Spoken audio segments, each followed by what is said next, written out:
Bonjour tout le monde, c'est Thierry de Fitness Mentor, le blog qui muscle l'esprit et les corps. Aujourd'hui, je vais vous parler de 3 façons de répondre à ce qu'on appelle une objection. Parce que c'est un petit peu comme avec les filles, elles trouvent toujours plein d'excuses pour ne pas rentrer avec vous. Donc il suffit simplement de savoir comment répondre à des objections jusqu'à qu'il n'y en ait plus et puis c'est dans la poche. Dans le business, c'est exactement la même chose. Donc avant de commencer, je vous invite à vous abonner à notre chaîne YouTube.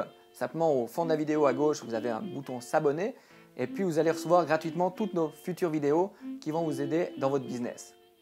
Donc en fait, ce qui sépare le coach à succès qui a son agenda qui va exploser du coach qui est en train de boire du café au bar toute la journée parce qu'il a le temps, c'est la capacité en fait de répondre aux objections pour conclure un contrat.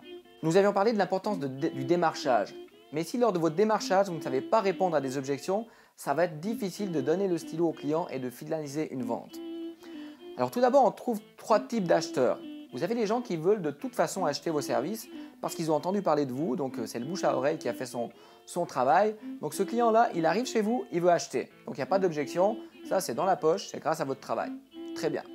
La deuxième famille d'acheteurs sont ceux qui veulent évaluer vos services, qui veulent comparer avec d'autres coachs, qui veulent négocier. Ils ne savent pas au départ s'ils vont acheter ou pas, ils aiment la négociation, pour eux c'est un jeu, ils aiment ce jeu et vous devez vous amuser avec eux. Personnellement, moi j'aime le jeu de la négociation, sans trop me prendre au sérieux, je plaisante avec les clients sur la négociation et le résultat, il doit simplement être le sourire. Si vous êtes détendu avec votre corps, la négociation se passe très bien. Si à un moment donné votre body language et votre corps vous ment, vous allez ressentir cette tension et le client aussi. La dernière famille sont les gens qui, de toute façon, quoi que vous fassiez, ils achèteront jamais vos services. Ok ? Quel que soit votre langage corporel, votre discours, ils sont têtus, ils ne pensent pas qu'ils auront besoin de vous, ils pensent que vous n'avez rien à leur apprendre, donc ils n'achèteront rien. C'est la règle du jeu, il ne faut surtout pas le prendre personnellement, ça existe aussi, donc on ne peut pas gagner à tous les coups. Maintenant, on va parler justement des 3 trucs pour absolument balayer les objections de vos clients. Le premier truc, c'est très simple. Lorsque vous faites un dialogue avec une personne, une communication, et qu'il arrive la première objection, vous ignorez l'objection. Okay, c'est hyper simple. Lorsque vous entendez l'objection de votre client, vous l'ignorez. C'est clair que c'est un peu contre-intuitif, mais attendez. Dans la plupart des cas, la première objection de votre prospect, c'est aussi la moins importante. Il pourrait simplement être en train de penser à haute voix et essayer de faire la conversation avec vous. Donc ce n'est pas en fait une vraie objection. Dans ce cas-là, la pire des choses que vous puissiez faire, c'est de répondre à cette objection. Et pourquoi c'est la pire des choses à faire ? Si l'objection au départ, c'est juste une pensée qui passe, et vous ne dites rien à ce sujet, elle va tout juste passer. Mais si vous captez cette pensée de votre prospect et vous commencez à répondre, ça devient une véritable objection. Okay ? Donc à partir du moment où vous entendez la première objection, vous ignorez l'objection, vous continuez votre dialogue de vente. En disant simplement au client que vous y répondrez peut-être plus tard, vous apercevrez souvent qu'il va l'oublier, lui, lors du discours. Et si l'objection revient, à ce moment-là, vous allez utiliser le deuxième truc que je vais vous donner dans la vidéo.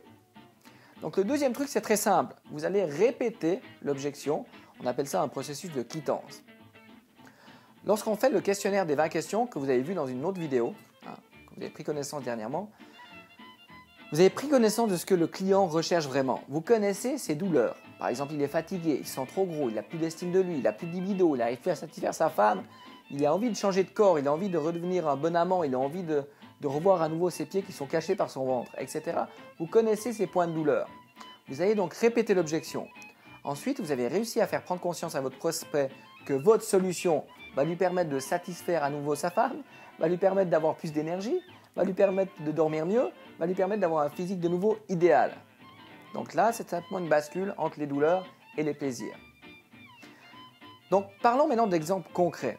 Comment rencontrer une objection et comment y répondre ? Une des objections principales qu'on entend souvent, c'est « je vais y réfléchir ». Parlons d'une objection qu'on peut rencontrer sur le terrain, vu qu'on a des gars de terrain. Donc là, la personne, elle a écouté ce que vous avez à dire et elle vous dit « ah, je dois encore réfléchir ».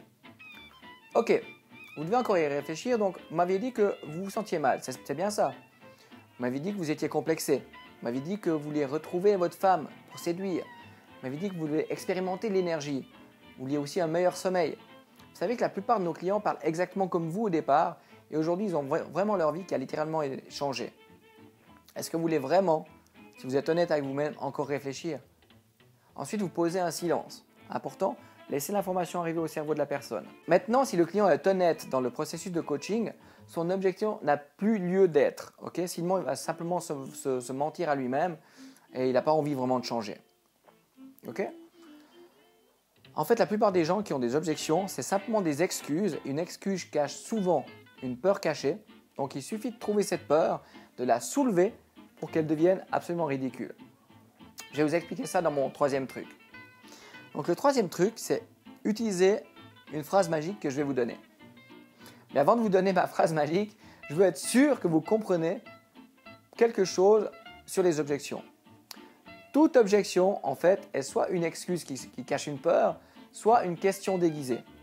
Une fois que vous verrez une objection comme une peur de votre client et que vous allez lui aider à se libérer de cette peur, ou alors une question déguisée à laquelle vous allez répondre, vous allez changer totalement de perception sur l'objection.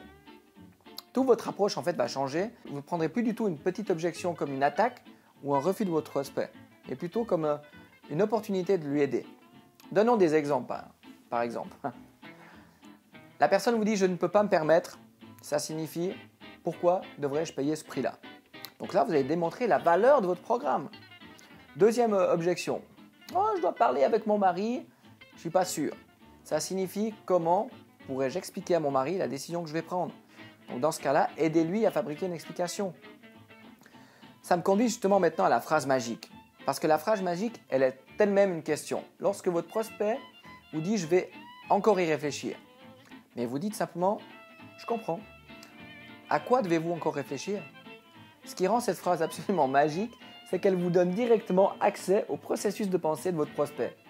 Et avec les différentes questions ouvertes qu'on vous a enseignées dans d'autres vidéos, vous allez vraiment pouvoir vous servir de l'objection de ce client pour rentrer déjà dans le coaching mental avec lui en lui montrant, sans lui dire vous-même, mais à travers des questions, qu'il se ment à lui-même. Souvent. C'est souvent le cas, les gens se mentent à eux-mêmes. Vous allez avec cette méthode vraiment pouvoir aider votre client à changer sa vie. Si vous faites avec respect, avec empathie, vous allez dans cette étape déjà créer une sorte de connexion, une sorte de proximité et de relation avec votre client. Voilà, je suis sûr qu'avec ces 3 trucs, vous allez pouvoir répondre au mieux à vos prochains prospects qui trouveront une excuse pour ne pas acheter vos services. Vous aurez des outils puissants pour les aider à se regarder en face et pensez à vraiment aider vos clients lorsqu'ils ont des objections.